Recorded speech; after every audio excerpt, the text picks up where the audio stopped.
ఇర్మియా గ్రంథము 9వ అధ్యాయము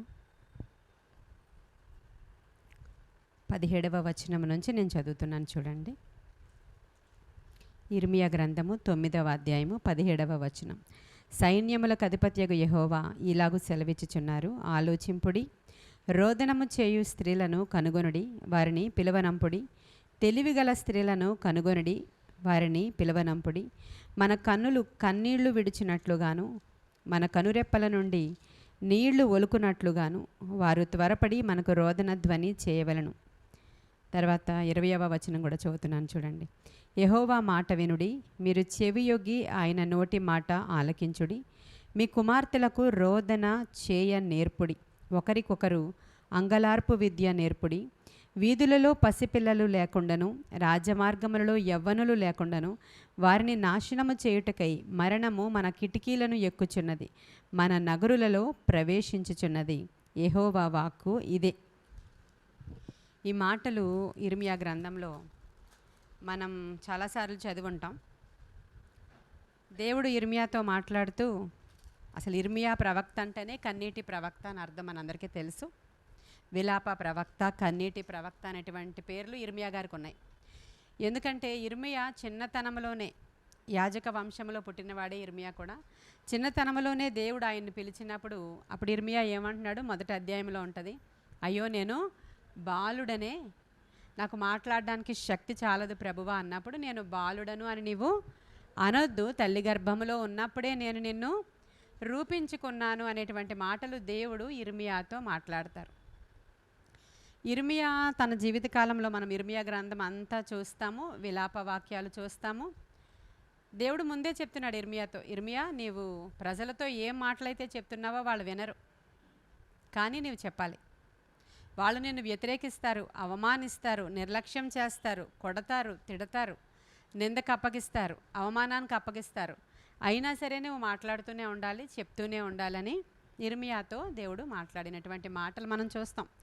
ఆయన చెప్పడం, తర్వాత భయంకరమైన విషయాలు జరగడం, అటువంటి రాజులు రావడం, చిన్నపిల్లల్ని అలా హతమార్చిన వాళ్ళు రావడం, ఇక్కడ చిన్నపిల్లల్ని యవ్వనస్తుల్ని లేకుండా చేసేటువంటి ఒక మరణం మీ కిటికీల నుంచి వస్తుంది కాబట్టి మీరు చాలా జాగ్రత్తగా ఉండండి అనే మాటలు చూస్తున్నాం కదా. ఇవన్నీ నెరవేరే, అవన్నీ చెప్పమని ఇర్మియాతో మాట్లాడుతూ ఉన్నారు దేవుడు. ఇప్పుడు ప్రస్తుతం మన పరిస్థితులు, మన దేశ పరిస్థితులు, మన రాష్ట్ర పరిస్థితులు, ప్రపంచంలో పరిస్థితులు ఎలా ఉన్నాయో మనందరికీ తెలుసు కదా. ఇప్పుడు రోదనము చేసేటువంటి స్త్రీలను మీరు ఏం చేయాలంట, పిలవనంపండి. రోదనము చేసే స్త్రీలు ఎటువంటి వారో తెలుసా, వాళ్ళు జ్ఞానము కలిగిన వాళ్ళంట. హల్లెలూయా. అక్కడ రాయబడి ఉంది, చదివాను కదా. రోదనము చేయు స్త్రీలను కనుగొనుడి, వారిని పిలవనంపుడి, తెలివి గల స్త్రీలను కనుగొనుడి, వారిని. ఇప్పుడు రోదన చేసే వాళ్ళందరూ ఎవరంటే చాలా తెలివైన వాళ్ళు అని అర్థం అన్నమాట. వాళ్ళు అసలు రోదన ఎందుకు చేయాలి, అసలు రోదన చేయొచ్చా లేదా, కన్నీటి ప్రార్థన చేయొచ్చా లేదా, లాస్ట్ వీక్ కూడా మాట్లాడుకున్నాం మనం. లాస్ట్ వీక్ కంటిన్యూషనే ఇప్పుడు చేస్తున్నాం మనం. అసలు రోదన చేస్తూ కన్నీటితో విత్తేవాడు ఆనందగానముతో పంట కోస్తాడు అని 126వ కీర్తన 5-6 వచనాల్లో ఉంటుంది. అయితే చాలా సందర్భాల్లో ఓల్డ్ టెస్టిమెంట్లో చూస్తాము, న్యూ టెస్టిమెంట్లో చూస్తాము. చాలా సందర్భాలలో ప్రవక్తలందరూ కూడా వారు కన్నీరు కారుస్తూ దేవుని యొక్క మాటల్ని వాళ్ళు ప్రకటించడం, తర్వాత వాళ్ళు కన్నీరు విడుస్తూ వాళ్ళు అనేకమైన అంగలార్పులు చేయడం చూస్తూ ఉంటాం మనం. అంగలార్పు విద్య మీ పిల్లలకి మనం ఏం విద్యలు నేర్పిస్తాం మామూలుగా అయితే. ఈ లోకంలో ఎన్ని రకాల విద్యలు ఉన్నాయో నేర్చుకుని, స్కూల్కి వెళ్ళడం ఒకటే కాదు, మళ్ళీ ఆ విద్య ఉందేమో, ఈ విద్య ఉందేమో, ఇంకో చోట జాయిన్ చేద్దాం, స్కేటింగ్లో జాయిన్ చేద్దాం, అబాకస్లో జాయిన్ చేద్దాం, లేకపోతే సంగీతంలో జాయిన్ చేద్దాం, మ్యూజిక్ ఇన్స్ట్రుమెంట్ నేర్పిద్దాం, ఇంకోటి నేర్పిద్దాం అనుకుంటాం మనం. అవన్నీ విద్యలేనా? కానీ ఇక్కడ మీ పిల్లలకి ఎలాంటి విద్యలు నేర్పించమంటున్నాడు ఇక్కడ ప్రవక్త? అంగలార్పు విద్య. ఎందుకంటే ఇర్మియా తల్లి ఇర్మియాకి ఆ విద్య నేర్పించిందంట. అయితే ఇర్మియా తల్లి అంత ప్రార్థన, నీ సేవకురాలు కుమారుణ్ణి అని అంటాడు ఆయన. ఒక స్టేజ్లో ఇంకా బాగా వెక్స్ అయిపోయి ఇర్మియా ఏమంటాడంటే, అసలు నేను నా తల్లి గర్భంలో పుట్టకుండా ఉండుంటే కూడా బాగుండునేమో, ఈ శ్రమలు చూసే కంటే, ఈ ప్రజల యొక్క భయంకరత్వం చూసే కంటే, ఇదన్నీ చేసే కంటే నేను అసలు పుట్టకుండా ఉండుంటే బాగుండేమో అనేటువంటి మాట కూడా ఇర్మియా వాడుతూ ఉంటాడండి. కాబట్టి ఇక్కడ మనము మన పిల్లలకి అంగలార్పు విద్య నేర్పించడం అంటే ఏంటి? అలా ఏడుస్తూనే ఉండాలా క్రిస్టియన్స్ అంటే? మనలో చాలామందిని అన్యులు ఇలా అంటారు, ఎప్పుడు చూసినా మూలను కూర్చొని ఏడమే కదా మీ మీ జీవితాలు. మీరు ఎప్పుడు చూసినా మూలను కూర్చొని ఏడుస్తూ ఉంటారు. క్రైస్తవ్యం అంటే అదే. వాళ్ళు ఏంటో ఎప్పుడు ఏడుస్తూ ఉంటారు. మనం ప్రార్థన చేస్తున్నది ఎవరి కోసం? వాళ్ళందరూ నశించిపోకుండా ఉండడం కోసమే. మన కన్నీరు విడుస్తున్నది ఎవరి కోసం అంటే వాళ్ళు రేపటి దినాన ఆ ఆరని అగ్నిలోనికి వెళ్ళిపోకూడదనే. కానీ వాళ్ళకేమనిపిస్తుందంటే వాళ్ళ దేవుడు ఎప్పుడు ఏడుపుగొట్టు దేవుడు అంట. అలా అని వాళ్ళు అంటున్నారని చెప్పి ఏడవడం మానేసి 24 గంటలు ఎంటర్టైన్మెంట్ ఛానల్స్ పెట్టుకొని, ఇప్పుడు ఛానల్స్ ఉన్నాయి కదా, మీరు నవ్వుకోవాలంటే ఒక ఛానల్ ఉంటుంది. ఆ ఛానల్ పెట్టుకుని ఇంకేం ప్రోగ్రామ్ చూడరండి, మా పిల్లలు ఉట్టి నవ్వుల కోసం అది ఒకటే చూస్తారని చెప్తున్నారు కొంతమంది నాకు. అంటే కేవలం ఊరికినే జోకులు నవ్వుకోవడానికి ఇంకొంచెం ఏదో ఒకటి ఎంటర్టైన్మెంట్ కావాలి కదండి. అందుకని ఆ నవ్వు ఛానల్ ఒకటే చూస్తారట. అదేం ఛానల్ కూడా నాకు తెలియదులేండి. మామూలుగా ఇలాంటి మాటలు మాట్లాడుతూ ఉంటుంటారు. అంటే ఎంటర్టైన్మెంట్ కోసం, కొంచెం నవ్వుకోవడం కోసం, కొంచెం ఆనందించడం కోసం రకరకాల విద్యలు, ప్రోగ్రామ్స్ ఈ రోజుల్లో చాలా ఉన్నాయి. అయితే ఇక్కడ క్రైస్తవులమైనటువంటి మనల్ని దేవుడు మీరు ఒక అన్ని విద్యలతో పాటు మీరు ఒక విద్య నేర్చుకోవడం చాలా అవసరం అంటున్నాడు. వాళ్ళు ఎటువంటి వాళ్ళు అంటే ఈ విద్య నేర్చుకున్న వాళ్ళు చాలా తెలివైన వాళ్ళు, చాలా జ్ఞానం కలిగినటువంటి స్త్రీలను పిలవనంపండి మీరు. వాళ్ళు వచ్చి రోదన ధ్వని చేస్తారు అక్కడ. మనము యాయిరు అనేటువంటి ఒక వ్యక్తి యొక్క కుమార్తె చనిపోయినప్పుడు ఆయన వచ్చి యేసుక్రీస్తు ప్రభువారిని అడుగుతున్నాడు, అయ్యా మా ఇంటికి రండి, చాలా కాయిలా పడి నా కుమార్తె ఒంట్లో బాగోలేదు, ఆ అమ్మాయికి 12 ఏళ్ళు. ఆ యాయిరు అనేటువంటి వ్యక్తి ఎవరంటే సమాజ మందిరపు అధికారి, చాలా పెద్ద పొజిషన్లో ఉన్నాడు ఆయన. సమాజ మందిరము అంటే ఇదివరకు వాళ్ళు ఇజ్రాయేలీలు చెరలోనికి వెళ్ళిపోయిన తర్వాత, దేవాలయాలు ధ్వంసం అయిపోయిన తర్వాత, వేరొక దేశాలలో వాళ్ళు ఉన్నప్పుడు వాళ్ళందరూ కలిసి ఒక చోట ఇలా గెట్ టుగెదర్ అవ్వడానికి, అయ్యి ధర్మశాస్త్రాన్ని ధ్యానం చేసుకోవడానికి, ఆ యూదులకు సంబంధించిన విషయాలన్నీ వాళ్ళు మాట్లాడుకోవడానికి, అదొక వాళ్ళందరూ కలుసుకుని వాళ్ళు ధర్మశాస్త్రాన్ని ధ్యానం చేసేటువంటి ఒక కేంద్రంగా ఉంచుకునే స్థలాలని, సమాజ మందిరాలని ఏర్పాటు చేసుకున్నారు. ఎందుకంటే వేరే దేశానికి వెళితే అక్కడ కూర్చొని దేవుని మందిరం కట్టుకోవడానికి వాళ్ళకి అవ్వదు. అలా ఏర్పాటు చేయబడినవే. తర్వాత ఇక్కడికి వచ్చిన తర్వాత కూడా వేరే గవర్నమెంట్లో ఉన్నప్పుడు కూడా వీళ్ళకి సమాజ మందిరాలు ఉన్నాయి. అది కూడా చాలా పెద్ద పెద్ద విషయాలు అవన్నీ కూడా. అక్కడ అధికారి అంటే చాలా ధనవంతుడై ఉండాలి, తన క్రింద అనేక మంది అసిస్టెంట్స్ ఉండాలి, ఆయన చాలా జ్ఞానవంతుడై ఉండాలి, పేరు ప్రఖ్యాతి కలిగిన వాడు ఉండాలి. ఆయన సమాజ మందిరపు అధికారులు అంటే వాళ్ళు. అటువంటి ఒక అధికారి దేవుని దగ్గరికి వచ్చి వేడుకుంటున్నాడు, అయ్యా నా కుమార్తె చావు సిద్ధంగా ఉంది, కాబట్టి నీవు వచ్చి ఒకసారి నా కుమార్తెని బ్రతికిస్తావా, ప్రార్థన చేస్తావని అడుగుతుంటే, సరే వస్తాను తప్పకుండా అన్నాడు ఈయన. వస్తూ ఉన్నప్పుడు మన అందరికీ తెలుసు మార్గమధ్యంలో ఏమైంది, ఒక స్త్రీ వచ్చి ప్రభువారి వస్త్రపు చెంగుని ముట్టుకుంటే ఆవిడ ఇమ్మీడియట్ హీలింగ్ పొందుకుంది. ప్రభువుకు తెలిసిపోయింది, ఎక్కడి నుంచో ఒక ఆవిడ వచ్చి ఎవరో వచ్చి నన్ను తాకారు, నాలో నుంచి ఒక పవర్ బయటికి వెళ్ళి వాళ్ళు ఎవరో హీల్ అయ్యారు అనేది ప్రభువుకు తెలిసింది. అప్పుడు ఆయన అడిగారు, నాలో నుంచి బయటికి ప్రభావం వచ్చింది, నన్ను ముట్టుకున్నది ఎవరు అని అడిగినప్పుడు ఆ స్త్రీ వచ్చి అక్కడ సాక్ష్యం చెప్తుంది. ఈ లోపల లేట్ అయిపోయింది. అంతేనా, అక్కడ మీటింగ్ జరిగింది. అక్కడ ఆ మీటింగ్ జరగడంలో లేట్ అయిపోయింది. లేట్ అయిపోయినప్పుడు ఈ లోపల అక్కడ నుంచి పని వాళ్ళు వచ్చి చెప్తున్నారు, నువ్వు ఇంకా బోధకుడిని ఇబ్బంది పెట్టొద్దు, ఆల్రెడీ నీ కుమార్తె అక్కడ చనిపోయింది. ఇప్పుడు వరకు అయితే ఏదో కొన ఊపిరితో ఉంది, ఆయన వస్తే ఏదన్నా ప్రార్థన చేస్తే హీలింగ్ అవుతుందేమో అనుకోవచ్చు, ఇంకా పాప చనిపోయింది, ఇంకా బోధకుడిని శ్రమ పెట్టొద్దు, నువ్వు వచ్చే అన్నారు. అప్పుడు వెంటనే ప్రభు ఏమన్నాడంటే, యాయిరు నువ్వు టెన్షన్ పడొద్దు, నీ కుమార్తె ఏం చావలేదు, భయపడొద్దు, నేను వస్తాను అని చెప్పారు ఆయన. చెప్పినప్పుడు ఇంకా మామూలుగా అయితే మనమైతే ఇంకేం వస్తావు నువ్వు, ఇందాకనగా చెప్పాను, నిన్న అనగా చెప్పాను సిస్టర్ గారిని ఇంటికి రమ్మని, అవునా, ఇప్పటి వరకు రాలేదు, ప్రేయర్ అంటున్నారు, ప్రేయర్ మీటింగ్ అంటున్నారు, శుక్రవారం ప్రార్థన అంటున్నారు, మంగళవారం ప్రార్థన అంటున్నారు. అసలు ఒక బిడ్డ చావనాయి ఉంది అంటే అంతకంటే ముఖ్యమా ఇది, ఇంకేం అక్కర్లేదులే మీరు వెళ్ళరండి అంటాం మనం. పాపం యాయిరు చాలా మంచి ఆయన వెయిట్ చేశాడు, ఇంటికి తీసుకుని వెళ్ళాడు ఈయన. ఇంటికి తీసుకుని వెళ్ళేటప్పటికి అక్కడ కొంతమంది స్త్రీలు ఉన్నారు. వాళ్ళు ఎవరు, రోదన చేసేవారు, గొల్లు చేసేవారు. ఇంకా ఇంట్లో ఉన్న నాన్న అమ్మ చేరుకోక మునిపే ఆ స్త్రీలు అక్కడ ఉన్నారు. వాళ్ళ యొక్క ప్రొఫెషన్ అది, వాళ్ళ యొక్క వృత్తి అది. వాళ్ళ వృత్తి ఏంటంటే, వాళ్ళు ఎందుకు పిలవబడ్డారంటే, వాళ్ళు ఎందుకు ఏర్పరచబడ్డారంటే, ఎవరైతే శ్రమలో ఉన్నారో, ఎవరైతే మరణములో ఉన్నారో, ఏ కుటుంబం అయితే దిక్కు తోచని స్థితిలో గుండెలు ఎవసేలాగా ఒంటరిగా ఉన్నారో, ఏ కుటుంబంలో అయితే అధికమైనటువంటి బాధ కలుగుతుందో, ఏ కుటుంబంలో అయితే ఏడవడానికి కూడా ఇంక ఓపిక లేదు అన్నంత సమస్య వచ్చి పడిపోయిందో, ఆ ఇంటికి వెళ్ళి వాళ్ళ తరఫున ఏడ్చేవాళ్ళు. హల్లెలూయా. ఆ ఇంటికి వెళ్ళి వాళ్ళ తరఫున ఏడ్చేవారు. వారే గొల్లు చేయవారు. వారే ఇక్కడ రోదన చేసేటువంటి స్త్రీలు. వాళ్ళ యొక్క పాత్ర ఆనాడు ఆ సమాజంలో చాలా ప్రాముఖ్యమైనది. ఈనాడు అది వింత విడ్డూరం. ఈనాడు మనం లీస్ట్గా చాలా ఎందుకు పనికిరాని వాళ్ళంలాగా, ఏడిస్తే అసలు అమాయకుల్లాగా, లేకపోతే కన్నీరు విడిచి వారి కోసం మనం ప్రార్థన చేస్తూ ఉంటే వీళ్ళు అమాయకమైన గొర్రెలను ఒకరు, కొండ గొర్రెలను ఒకరు, ఇంకో గొర్రెలను ఒకరు, మన క్రైస్తవులకి మనమే పేర్లు పెట్టుకున్నటువంటి దీనహీన స్థితిలో ఇవి ఇప్పుడున్నటువంటి సేవకులు మాట్లాడుతున్నటువంటి విషయాలు ఇవన్నీ కూడా. కానీ రోదన చేసే స్త్రీలంటే ఎవరో చెప్పాను ఇప్పుడు నేను మీకు. వారు రోదన చేయవారంటే అటువైపు వాళ్ళు ఇంకా వాళ్ళ సమస్యలను బట్టి వాళ్ళు ఏడవలేరు ఇంకా.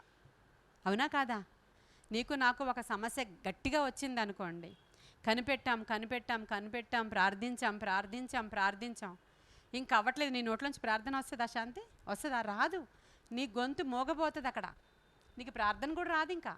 ఏమో ఆ స్థితిలో మీలో ఎవరికైనా ఎక్స్పీరియన్స్ ఉందో లేదో నాకు తెలియదు, కానీ ప్రార్థన కూడా చేయలేము ఒక్కొక్క సిట్యుయేషన్స్లో. ఇంకా ఇప్పుడు శ్యామల్ లాంటి వాళ్ళు వచ్చి ఇక్కడ ఏమయ్యారప్పుడు సంఘాన్ని ఆశ్రయించారు.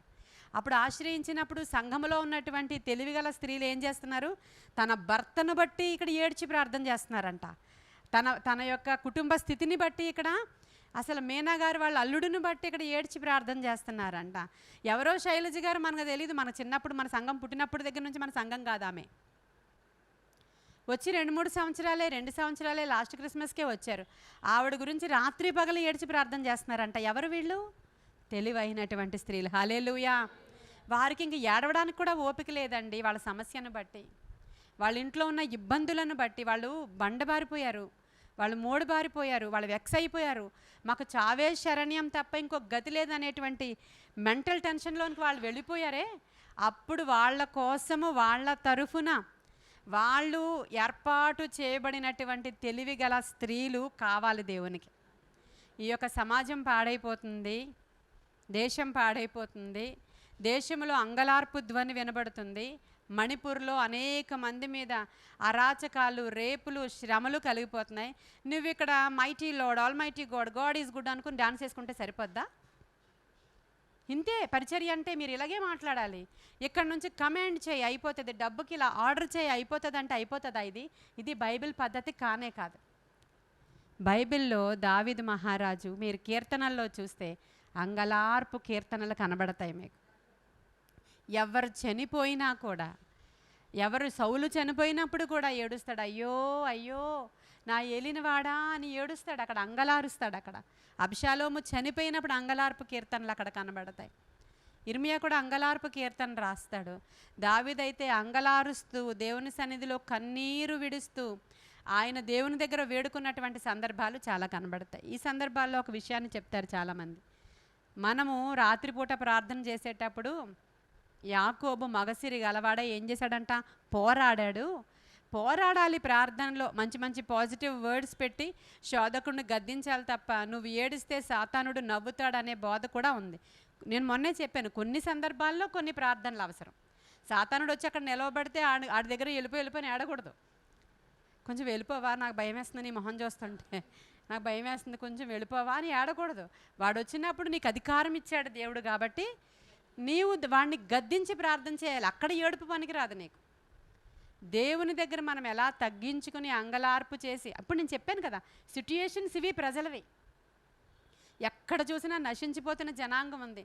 కుటుంబాలలో ఎక్కడా నెమ్మది లేదు, ఏ ఇంట్లో కూడా నెమ్మది లేదు. బయటికి ఇప్పుడు మనల్ని ఎవరైతే ఏడ్చుకుంటూ కూర్చుంటారు ఎప్పుడు అన్నారో వాళ్ళ ఇళ్లలో నెమ్మది ఉందా? అసలు మన ఇంట్లోనే సమాధానము నెమ్మది ఉంది. మనం అంగలారుస్తాం, ఏడుస్తాం వారి కొరకు. మన భారం అంతా పోయే వరకు కన్నీటితో వాళ్ళ కోసం వేడుకుంటాం. మనం ఖచ్చితంగా కన్నీటికి దేవుడు జవాబిచ్చేస్తాడు. అక్కడ యాకోబు ఎక్కడ ఏడ్చాడో మీకు చూపిస్తాను. హోషియా గ్రంథం తెరవండి, 745వ పేజ్. హోషియా గ్రంథము 12వ అధ్యాయము 3వ వచనం చదవాలి. 745వ పేజ్ హోషియా. ఆ. యాకోబు గురించి రాస్తున్నాడు అక్కడ ఆ యొక్క రైటరు. తల్లి గర్భంలో ఉన్నప్పుడే యాకోబు తన యొక్క అన్న యొక్క మడిమ పట్టుకొని బయటకు వచ్చేసాడు ఈయన. ఆ. ఇప్పుడు తర్వాత మగసిరి గలవాడై రాత్రంతా కూడా పోరాడా. ఎవరితో పోరాడాడు? ఇప్పుడు దేవునితో పోరాడుతూ ఉన్నాడు. పోరాటం జరుగుతుంది అక్కడ. ఇప్పుడు అంటాము చాలామంది, పోరాడడం అంటే ఈ యొక్క ఎఫెసీలకి రాసిన పత్రికలో ఉన్నట్లుగా మనం ఈ వెపన్స్ అన్నీ కూడా మనం ధరింప చేసుకుని ఇదిగో ఇలా గట్టిగా పోరాడాలి, మనం ఏడవకూడదు, మనం యాచించకూడదు, మనం దేవుని సన్నిధిలో అలాగా ఏడుస్తూ ఏడుస్తూ బిచ్చగాళ్ళలాగా ఉండకూడదు అనేది కొంతమంది యొక్క భావన కనుక అంతా కూడా కన్ఫ్యూజ్ అయిపోయి ఉన్నారు జనాలు కనుక నేను ఈ వాక్యాలు తీసుకుంటున్నాను. ఈ వాక్యాలు తీసుకున్నప్పుడు మనం అందరం ఇక్కడికి వచ్చి కూర్చున్నాం. ఇంకొకరు కూర్చున్న హృదయ భారము, నీ హృదయంలో ఒక పెయిన్ లేకపోతే నువ్వు ఎలా ప్రార్థన చేస్తావు? ఎలా ప్రార్థన చేస్తావు? తర్వాత చదివమ్మా, అక్కడ ఏముందో ఇప్పుడు చదివిందే కంటిన్యూషన్. ఎస్, కన్నీరు విడుచుచు ఎవరిని? అతను అంటే దేవుణ్ణి. మగసిరి గలవాడై పోరాడాడు అన్నంత వరకు అందరికీ తెలుసు. ఆ రాత్రంతా ఓల్ నైట్ ప్రేయరు, యాకోబు ప్రేయరు, పవర్ఫుల్ ప్రేయరు, ఇంకా మెన్ టు మెన్ ఇంకా అలా కొట్టుకున్నారు వాళ్ళు, దూతతో పోరాడారు. ఇంకా ఈయన మగసిరి గలవాడై ఇంకా ఆయన శక్తి కొలది పోరాడి గెలిచాడు అనేది మీరు ఆదికాండంలో చూస్తారు. ఇక్కడ చూసినప్పుడు మీరు పోరాటం అంటే ఏం చేశాడు? కన్నీరు విడుస్తూ ఆయనను బ్రతిమలాడుకునేను.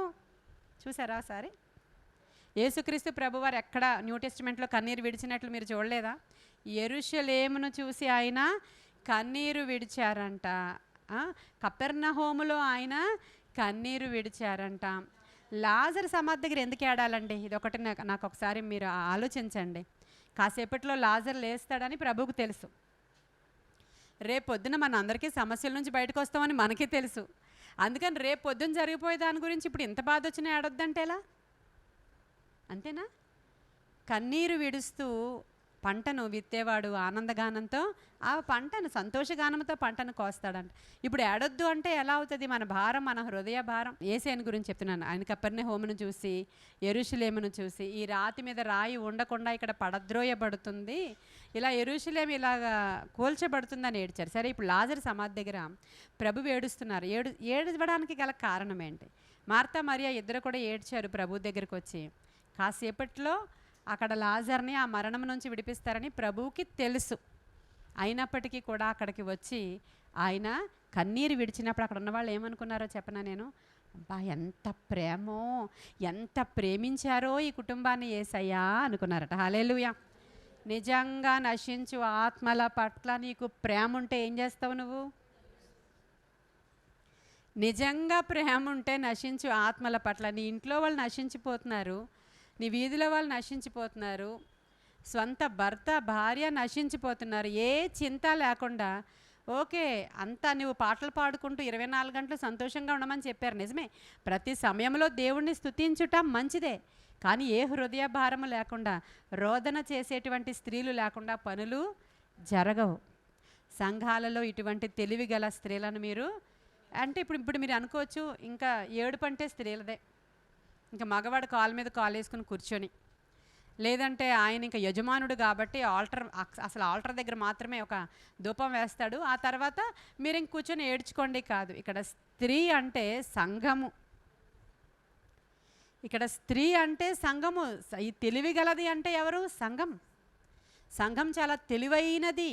ఈ తెలివైన సంఘం ఏం చేస్తుందంటే రాబోయే ఉగ్రత కొరకు ముందుగానే తెలివి కలిగి రోధిస్తే, ఇక్కడ ఇంకా ఇంట్లో వాళ్ళు ఎవరు రాకముందే వాళ్ళు రోదన స్టార్ట్ చేశారు. ఆ పాడే ఎత్తుకుని తీసుకుని పోతున్నంత వరకు కూడా వాళ్ళు ఏడుస్తూ వెంబడిస్తారు వాళ్ళని. వాళ్ళు వచ్చేటప్పుడే వాళ్ళతో పాటు వాయిద్యాలు తెచ్చుకుంటారు. ఇక్కడ అనొచ్చు, యేసుక్రీస్తు ప్రభు వారు గొల్లు చేసేవారిని బయటికి పొమ్మన్నారు, పొమ్మన్న తర్వాత ఇప్పుడు ఆ మరణాన్ని గద్దించారు, మనం అలా గద్దించి ప్రార్థన చేయాలి అనే బోధ కూడా ఉండొచ్చు. అక్కడ జరగబోయే సిట్యుయేషన్ ప్రభుకు తెలుసు కాబట్టి ఆయన చుట్టూ ఉన్న వారిని, విశ్వాసులను లోపలికి వెంటబెట్టుకుని వెళ్ళారు. ఆ సందర్భం వేరు. అక్కడ గొల్లు చేసేవారిని బయటికి వెళ్ళిపోమన్నారు అంతే. ఇది ఎందుకంటే అక్కడ చావు జరగలేదు కాబట్టి మీరు ఏడక్కర్లా, అక్కడ అర్థం అది. అక్కడ చావు జరగలేదమ్మా. ఆమె ఆ చిన్నది ఏం చేస్తుంది? జస్ట్ నిద్రపోతుంది. తల్లి తాకుమి అంటారా ఆ ఇన్సిడెంట్లో? దేవుడు అక్కడికి వెళ్ళి ఏమంటారు? తల్లి తాకుమి అంటే అర్థం ఏంటంటే చిన్నదానా. అది నిద్రపోతున్న వాళ్ళ దగ్గరికి వెళ్ళి ఆడవడం ఎందుకు? మన చుట్టూరు అయితే నిజంగా చచ్చిపోతున్నారు. మణిపూర్లో నిజంగా ఎంతమందిని చంపారో బయటికి రిపోర్ట్స్ రానేలేదు. ఈ రోజుకి కూడా ఇంకా మారణకాండ జరుగుతుంది, మనకి ఏ పేపర్లోని కూడా రావట్లేదు. అర్థమవుతుందా? అప్పుడు మనం ఏం చేయాలి? ఆత్మ సంబంధమైన విషయాల కొరకు మనము అంగలార్చాలి. నిజంగా అక్కడ ఏం జరగట్లేదండి, అదంతా డ్రామా అనుకుంటే, లేదంటే కాసేపట్లో వాళ్ళు రికవర్ అయిపోతారు అనుకుంటే నువ్వు ఏడక్కర్లేదు. ఇందాక ఏసై చెప్పినట్లు నీకు ఆ దర్శనం ఉంటే నువ్వు ఏడొద్దు. పోరాడి అక్కడ ఎవరైతే గవర్నమెంట్ వాళ్ళు అసలు ఎవరైతే వాళ్ళని ఎవరు హింసిస్తున్నారో అక్కడ ఉన్న గవర్నమెంటే హింసిస్తుంది వాళ్ళని. ఇంకెక్కడికి వెళ్ళి చెప్పుకుంటారు? మనకు అన్యాయం జరిగితే సచివాలయానికి వెళతారు, పోలీస్ స్టేషన్కి వెళతారు. సచివాలయానికి ఎందుకు వెళ్తారో తెలియదు, ఏదో అన్నాను. కంప్లైంట్ ఇవ్వడానికే వెళతారా అంటే పెన్షన్ తీసుకోవడానికి వెళ్తారా? నిజంగా తెలీదు. అసమాన సచివాలయాలు అని అంటున్నారు కదా అని. సరే, మనకి ఏ అన్యాయం అని జరిగితే పోలీస్ స్టేషన్కి వెళతాం. ఇంకా కంప్లైంట్ అది నిజమే, వాలంటీర్ని పిలిచి చెప్తారు కదా, మా ఇంట్లో ఇది పని చేయట్లేదు, అది పని చేయట్లేదు, ఇది పని చేయట్లేదు, మాకు ఇలాంటి లాస్ వచ్చింది, పెన్షన్ పడలేదు, అంతే కదా. వాలంటీర్ కరెక్టే, వాలంటీర్ని పిలిచి చెప్తారు. ఈ వీళ్ళే రాజులే, నాయకులు అనబడిన వాళ్ళే మీ దగ్గరికి వచ్చి మీకు పెన్షన్ ఇవ్వడానికి బదులుగా విషం ఇచ్చి వెళ్ళిపోతున్నారు అనుకోండి. అవును, రేషన్ బియ్యం ఇవ్వడానికి బదులుగా దాంట్లో కల్తీ చేసేసి మీరు చచ్చిపోయేలాగా చేసి వెళ్ళిపోతుంది అనుకోండి సొంత గవర్నమెంటే. అప్పుడేం చేయాలండి? అప్పుడేం చేయాలి? ఎవరితో చెప్పుకోవాలి? గవర్నమెంటే మనకి వ్యతిరేకం అయిపోయినప్పుడు పరలోక గవర్నమెంట్ దగ్గరికి వెళ్ళి, అయ్యా మాకు ఇంత అన్యాయం జరుగుతుందని చెప్పాలి కదా. ఒక భర్త ఇదే పని చేశాడు కదా. యుఎస్లో ఆయన ఉన్నాడు, ఇక్కడ భార్య వచ్చేసింది, వాళ్ళిద్దరూ చాలా పెద్ద పొజిషన్లో ఉన్నవాళ్ళు, వీళ్ళ తల్లిదండ్రులతో కలిసి ఉంటుంది. స్లో పాయిజన్ ఇంటికి పంపించాడు భర్త. స్లో పాయిజన్ అంటే ఇప్పుడు నేను చెప్పానే, వాలంటీర్లు వచ్చి ఇప్పుడు ఏమంటారు, బియ్యం అదంతా ఇంటికి ఇస్తారు కదా, రేషన్. ఇలాగ ఎవరైతే ఏ గ్రోసరీ షాప్ నుంచి తీసుకొస్తారో వాళ్ళతో డీల్ కుదుర్చుకున్నాడు ఆ భర్త. స్లో పాయిజన్ వీళ్ళకిచ్చే కందిపప్పులో, వీళ్ళకిచ్చే రైస్లో ఒక్కొక్కరు కాళ్ళు పడిపోవడం మొదలుపెట్టాయి. ఎవరికి తెలియదు. గ్రోసరీ షాప్ నుంచి సరుకులు వస్తున్నాయి, దట్స్ ఆల్. వీళ్ళు మామూలుగానే వండుకొని తింటున్నారు. తండ్రి కాళ్ళు పడిపోయినాయి, పెరాలసిస్ వచ్చింది, తల్లి కాళ్ళు పడిపోయినాయి. 1 by 1 ఇంట్లో అలా అవుతుంది. అసలు చూడండి ఎంత పక్కా ప్లానో చూడండి. సొంత గవర్నమెంట్ ప్రజల ప్రాణాలు తీయాలనుకున్నప్పుడు వాళ్ళు ఈ విధంగా పాయిజన్తో కూడినటువంటి దినుసులు మనకిస్తే పరిస్థితి ఏంటి? అర్థమవుతుందా? కాబట్టి ఇక్కడ ఇలాంటి పరిస్థితులు చుట్టూ చోటు చేసుకున్నాయి. అక్కడ వాళ్ళ గురించి ఏడవద్దా? ఇప్పుడు మనం ఏడుస్తున్నామా లేదా? అంగలారుస్తున్నామా లేదా? ఇప్పుడు ఎవరో సమస్యలతో మన దగ్గరికి వచ్చారు, ఎంతమంది గురించి మనం ఏడవలేదండి? కొన్ని సందర్భాల్లో మన చర్చిలో జరిగినటువంటి కొన్ని ఇన్సిడెంట్స్, ఫలానా వారికి ఇలా చాలా మరణకరమైనటువంటి వ్యాధి వచ్చిందంట అన్నప్పుడు చాలా భయపడిపోయి నేను, వాళ్ళకి ఇలా అయిందంట, మీ దగ్గర ఏమైనా ఇన్ఫర్మేషన్ ఉందా, ఏ హాస్పిటల్కి తీసుకెళ్లాలో గైడెన్స్ ఉందా, ఇలా ఉందా అలా ఉందా అని కొంతమంది దగ్గరికి వెళ్ళి నేను మాట్లాడుతున్నప్పుడు, అసలు ఎవరికైనా మన శత్రువుకైనా సరే మరణకరమైన రోగం వచ్చిందంటే మనకి ఎంత బాధగా ఉంటుందండి. అటువంటిది నేను కొన్ని విషయాలు ఇలా షేర్ చేసుకున్నప్పుడు అటువైపు వాళ్ళల్లో చిన్న చలనం కూడా చూడలేదు కొంతమందిలో. నేను అలాగని నటించమని చెప్పట్లేదు, నేను సహజం అది. అయ్యో అలా అయిందా సిస్టర్కి అని అనలేదు. ఏం కాదులే, అదే తగ్గిపోద్ది, బోల్డ్ మెడిసిన్స్ వచ్చినాయి ఇప్పుడు. ఇటువంటి వాళ్ళ ఇంట్లో సమస్య వచ్చేటప్పుడు అదేం కాదు, చాలా చిన్న సమస్య, అది చాలా చిన్న సమస్య. అక్కడ ఎగ్జామ్ పాస్ అవ్వకపోవడమో, వివాహం జరగకపోవడమో, ఉద్యోగం రాకపోవడమో లాంటి అవి చిన్న సమస్యలేనా? ప్రాణం అంత సమస్యలు కాదు కదా అవి. ప్రాణం పోయేంత సమస్యలు కాదు ఇవి. ఎప్పుడైనా సంపాదించుకోవచ్చు, ఎప్పుడైనా పెళ్లి చేసుకోవచ్చు, ఎప్పుడైనా ఉద్యోగం సంపాదించుకోవచ్చు, ఎప్పుడైనా డబ్బులు సంపాదించుకోవచ్చు. అదే ఈ మరణకరమైన రోగం వచ్చింది, అనేక మంది ముందర చనిపోయారు. మా మమ్మీ కూడా చనిపోయారు, వాళ్ళ మమ్మీ కూడా చనిపోయారు, వాళ్ళ చెల్లి కూడా చనిపోయింది. ఇప్పుడు థర్డ్ పర్సన్ ఇంకొకరికి మన సంఘంలో వచ్చిందనగానే మనం చిగురుటాకులాగా వణిగిపోవాలా? ఏం కాదులే అనాలా? ఒకసారి ఆలోచించండి. ఇటువంటి వారిని కూడా నేను చూశాను నా కనులతో. అప్పుడు అనిపించింది నిజమే, తెలివైన వాళ్ళు ఎవరంటే రోదన చేయవాళ్ళు. హల్లెలూయా. కన్నీటి ప్రార్థన చేసి, అందుకే మెత్తని మాంసపు గుండె నేను నీకు ఇస్తాను, తీసుకో. నీ దాకా వచ్చే వరకు సమస్య నీకు తెలీదు. అది నీది చిన్నదైనా అసలు అటువంటి బండవాళ్ళని మొండి వాళ్ళని ఏడడం చూడలేదు నేను. కానీ వాళ్ళకి ఇంత సమస్య వచ్చినప్పుడు ఏడడం చూశాను మళ్ళీ. అప్పుడు అనిపించింది నాకు ఇది. అప్పుడు అనిపించింది, ఎప్పుడు ఇలా బోల్డ్గా ఉంటారేమో వీళ్ళు అనుకున్నాను నేను. కాదు, వాళ్ళకి సొంతంగా వచ్చినప్పుడు వాళ్ళు బేర్మని ఏడ్చేస్తున్నారు. మామూలుగా కూడా కాదు. మనకి వచ్చింది, మన సంఘంలో వచ్చింది, లేకపోతే సొంత వాళ్ళకి వచ్చింది, మన ఇంట్లో వాళ్ళకి వచ్చిందని చెప్పగానే ఏం కాదులే తగ్గిపోద్ది, అసలు ఎలా మాట అనగలుగుతాం? ధైర్యంతో విశ్వాసంతో చెప్పేది వేరండి. కానీ ఫస్ట్ షాకింగ్ న్యూస్ వినగానే మనకి ఎలా అనిపిస్తుంది? అనిపించదా? ఎంత బాధ! అది మెత్తని మాంసపు గుండె గలవారికి మాత్రమే వస్తుంది. వాళ్ళే తెలివైన వాళ్ళు. హల్లెలూయా. అందుకే నీకు రాతి గుండెను తీసివేసి నేను మాంసపు గుండెని ఇస్తాను. హల్లెలూయా. మాంసపు గుండెని ఇస్తాను. ఆ మెత్తని మాంసపు గుండె నీకు ఎందుకు అవసరం అంటే, నశించు అనేకుల కొరకు నీవు మొర్రపెడతావు. నీ పనది. నువ్వు అందుకే అపాయింట్ చేయబడ్డావు. తల్లి గర్భంలో రూపింపబడక మునిపే నా కన్నులు నిన్ను చూసి నిన్ను ఇక్కడ కూర్చోడానికి అపాయింట్ చేసుకున్నా నేను. బయట మనుషులందరికీ మనము చాలా ఎందుకు పనికిరాని వాళ్ళము, లేకపోతే ఖాళీగా ఉన్న వాళ్ళము, లేకపోతే టైం పాస్ చేసుకోవడానికి స్థలానికి వచ్చాము, లేకపోతే ఏంటో అదొక దేవుడి పిచ్చి పట్టుకున్న వాళ్ళం. ఈ పదాలన్నీ మనకు ఉపయోగిస్తూ ఉంటారు ఇవన్నీ. కానీ దేవుని దృష్టిలో మనం ఎవరమంట? చాలా. అందుకనే దర్శనాల్లో ప్రభు మనల్ని చూపిస్తుంటారు. చేతుల్లో పెట్టుకుని ముద్దాడిన దర్శనాలు, ఈ సంఘాన్ని నేను ఇలా ప్రేమిస్తున్నానన్న దర్శనాలు, విజ్ఞాపనాకర్తలకి కిరీటాలు పెట్టిన దర్శనాలు, వాళ్ళ నొసళ్ళ మీద ముద్రలు వేసిన దర్శనాలు. అబ్రహాం లింకన్ అనేటువంటి ఆయన అంటాడు, ఎవరు ధనవంతులైనటువంటి వారు అని అంటే, ఏ తల్లైతే కన్నీటి ప్రార్థన పరురాలై ఉంటుందో ఆ పిల్లలు ధనవంతులంట. హల్లెలూయా. అసలు కన్నీటి ప్రార్థన చేసే తల్లి లేనివాడు బేదవాడంటండి, దిక్కులేనివాడంట.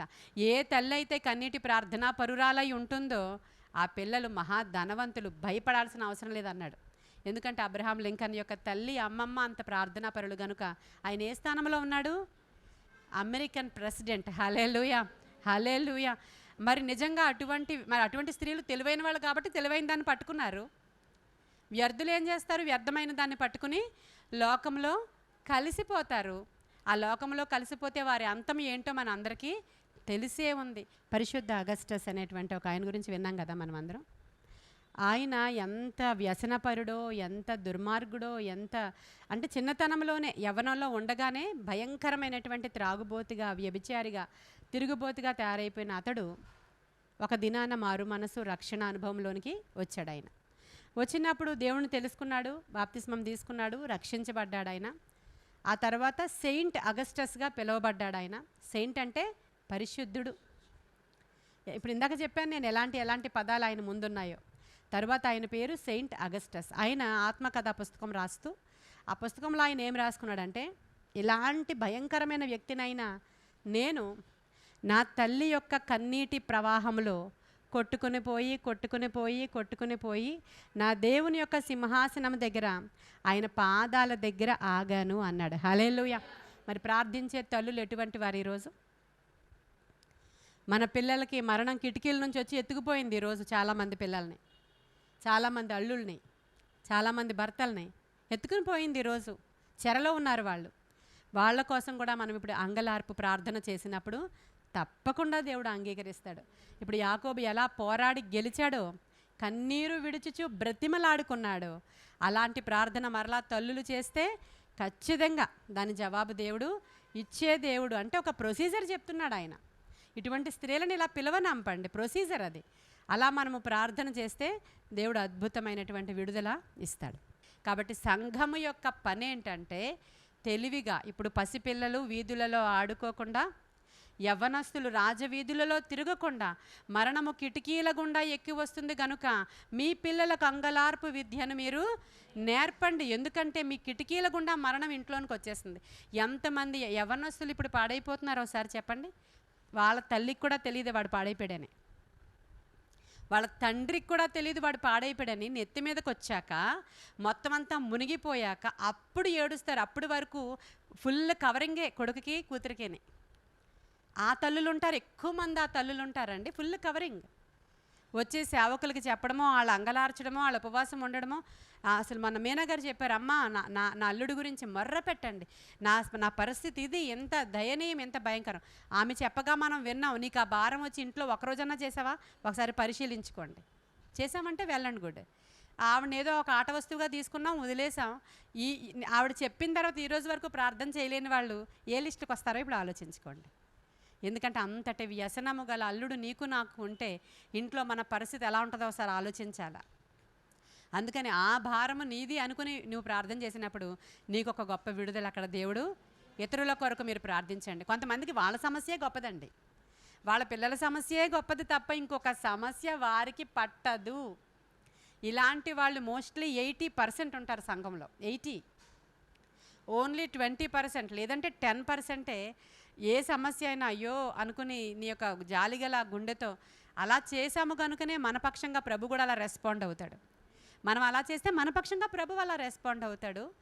ఆయన కూడా అయ్యో నా కుమార్తె ఎంతమంది కోసం రోధించి ప్రార్థన చేసింది, ఈరోజు ఆమె కొరకు నేను ఇక్కడ కూర్చుని నేను మొన్న ఒక దర్శనం చెప్పాను. నేను బిడ్డ కోసం ప్రార్థిస్తూ ఉంటే నా టీపై దగ్గర ప్రభువు కన్నీటితో ప్రార్థన చేస్తున్నాడని. నా తరఫున ప్రార్థన చేయవాడు ఆయన. ఈరోజు కూడా నా తరఫున విజ్ఞాపన చేస్తున్నవాడు ఆయన. ఇక్కడ పరిచర్య ముగించి వెళ్ళిన తర్వాత తండ్రి సన్నిధిలో విజ్ఞాపన చేస్తున్నవాడు ఆయన. నీ గురించి నా గురించి మొర్ర పెడుతున్నవాడు ఆయన. ఆ పని మనకు అప్పగించాడు ఆయన. మనము తెలివైన వాళ్ళమంట, జ్ఞానము కలిగిన స్త్రీలమంట. స్త్రీలమంటే ఇది చెప్తున్న సంఘము, ఒట్టి మనమే కాదు సంఘము. వాళ్ళు వస్తే వాళ్ళు వింటారు, ఈ యూట్యూబ్లో జెంట్స్ వింటే జెంట్స్ వింటారు ఈ మెసేజ్. సంఘం అన్నమాట స్త్రీ అంటే సంఘము.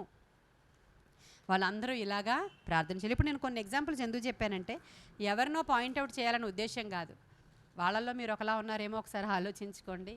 ఇంకొకరి సమస్య గురించి చెప్తే మీకు అంత ఈజీగా, వాళ్ళు అక్కడ ట్రీట్మెంట్లో ఉన్నారు, బెడ్ మీద ఉన్నారంటే ఇక్కడ నువ్వు బిర్యానీ తెచ్చుకునే స్థితిలో చాలామంది ఉన్నారు.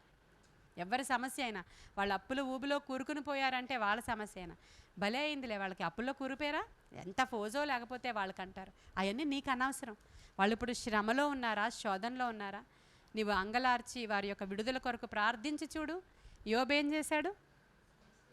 స్నేహితుల కోసం ప్రార్థన చేస్తే ఈయన అప్పులు తీరిపోయినాయి. ఇక్కడ అప్పు కాదు, ఈయన ఆర్థిక ఇబ్బందులు ఏమి కూడా లేకుండా పోయాయి. ముందున్న దానికంటే డబల్ ఆశీర్వాదం వచ్చింది. మరి మనం తెలివైన వాళ్ళం కాకపోతే ఇక్కడ ఎందుకు కూర్చున్నాం? Double portion blessing. హల్లెలూయా. అంటే దీవెన ఆశీర్వాదము ఇహమందు పరమందు కూడా. అందుకే వారు ఎలాంటి వాళ్ళు అన్నారు? తెలివైన. అవునా మీనా గారు? తెలివైన వాళ్ళం. ఇప్పుడు ఉషా ప్రార్థన చేసినట్లు రాత్రిపూట చక్కని నిద్ర మనం నిద్రపోతున్నాము, ధైర్యంగా గుండెల మీద చేయబెట్టుకుని నిద్రపోతున్నామంటే ఎవడో వచ్చి మనల్ని చంపేస్తాడు, ఎవడో వచ్చి రేపు పొద్దున్న మీదకొచ్చి మనకి ఈ విధమైన థ్రెట్ ఇస్తాడు, మన ఇంటిని దోచుకుపోతాడు, మనకి ప్రాణహాని ఉంది, ఈ భయాలు ఒకప్పుడు ఉన్నాయి చాలామందికి. వాటన్నిటి నుంచి విడిపించి ఈరోజు ప్రశాంతంగా నిద్రపోతున్న ఆమె ఇది జ్ఞాపకం చేసుకుంటుంది. ఒక దినాన సొంత రక్త బంధువులు వచ్చి నిన్ను చంపాలన్న వాళ్ళు, అలాంటి థ్రెట్లు ఎదుర్కొన్నటువంటి ఆమె ఈరోజు ఏం ప్రార్థన చేస్తుంది? ఈరోజు మా గుండెల మీద చేయబెట్టుకుని నేను నా తల్లి ఒంటరిగా విధవరాలుగా ఉన్న నేను నిద్రపోతున్నాను అయ్యా అంటుంది. హల్లెలూయా. ఇది హృదయాంతరంగాల నుంచి వచ్చినటువంటి ప్రార్థన నిస్సిది. సమస్యలు ఇప్పుడు మీకు అర్థమైంది మనం ఎలాగ మొర్రపెట్టు వారముగా ఉండాలో.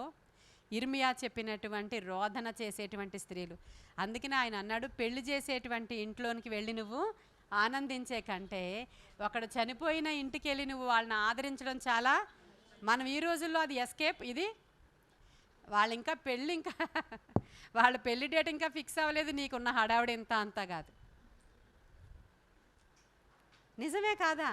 అక్కడ వాళ్ళు చనిపోతారని తెలిస్తే అబ్బా ఏ రోజు చనిపోతాడో మనకి ఫంక్షన్ ఉందనుకుని బాధపడుతూ ఉంటాం. మనుష్యుడి యొక్క నైజం. అబ్బా ఏ రోజుగా ఆయన ఇంకా రేపు ఎల్లుండోలా ఉన్నాడంట, మనం ఫంక్షన్ పెట్టుకునేటప్పుడు ఇదేమన్నా మళ్ళీ ఏమన్నా అడ్డొస్తుందేమో, ఆవిడకి ఇలా బాగాలేదంట మన ఫంక్షన్కి అడ్డొస్తారేమో, పోనీ అక్కడ చేసుకుందామా అంటే మనుషులు ఇలా ఆలోచిస్తున్నాం. ప్రభు ఏం చెప్పాడంటే నువ్వు ఏడుస్తున్న వాళ్ళ ఇంటికి వెళ్ళు, రోదన చేసే వాళ్ళ ఇంటికి వెళ్ళు, నువ్వు జస్ట్ ఒకసారి వాళ్ళని పట్టుకుని నీ చెయ్యి స్పర్శ వాళ్ళని ముట్టుకొని ఏమన్నా అవసరత ఉందేమో ఒకసారి ప్రార్థన చేసి ఎస్కేప్ అయిపోకు నువ్వు అన్నాడు ఆయన. వాళ్ళు హాస్పిటల్లో ఉన్నారు, నీకేమన్నా అడిగేస్తారేమో అని ఎస్కేప్ అయిపోకు నువ్వు వెళ్ళు, నీ వంతు సహాయం నీవు చెయ్యి. ఇలా ఎంతమందో మనకు ఒంట్లో బాగాలేదని చెప్తే ముందే మాకు కూడా ఒంట్లో బాగాలేదని చెప్పేవాళ్ళు. అంటే నిజమే కదా.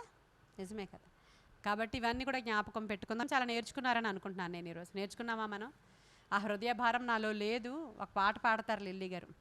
నీ హృదయ భారంబు ప్రభువా కావాలి నాకు ఇలలో, నీ హృదయ భారంబు ప్రభువా కావాలి నాకు ఇలలో, ఆశ్చర్యకరుడవు నీవు, అధిక ప్రేమమూర్తివి నీవు, ఆశ్చర్యకరుడవు నీవు, అధిక ప్రేమమూర్తివి నీవు సంపూర్ణ సమర్పణతో నీ సన్నిధికి నే వచ్చితిని సంపూర్ణ సమర్పణతో నీ సన్నిధికి మేం వచ్చితిమి పోరాడుతాను ప్రభువా నీ కొరకు ఇలలో నేను అందరము చెప్దామా ఈ మాట పోరాడుతాను ప్రభువా నీ కొరకు ఇలలో నేను ఆశ్చర్యకరుడవు నీవు బహుబలవంతుడు బహుబలవంతుడవు నీవు సంపూర్ణ సమర్పణతో నీ సన్నిధికి నే వచ్చితిని నీ హృదయ భారం ప్రభువా కావాలి నాకు ఇలలో నీ హృదయ భారం ప్రభువా కావాలి నాకు ఇలలో ఆశ్చర్యకరుడవు నీవు అధిక ప్రేమమూర్తివి నీవు ఆశ్చర్యకరుడవు నీవు అధిక ప్రేమమూర్తివి నీవు సంపూర్ణ సమర్పణతో నీ సన్నిధికి నే వచ్చితిని సంపూర్ణ సమర్పణతో నీ సన్నిధికి నే వచ్చితిని నీ ప్రార్థన అనుభవము మాకు నేర్పుమయా నీ ప్రార్థన అనుభవము మాకు నేర్పుమయా త్యాగమూర్తివి నీవు గాయములు నొందితివి మాకై త్యాగమూర్తివి నీవు గాయములు నొందితివి మాకై సంపూర్ణ సమర్పణతో నీ సన్నిధికి నే వచ్చితిని సంపూర్ణ సమర్పణతో నీ సన్నిధికి నే వచ్చితిని సంపూర్ణ సమర్పణతో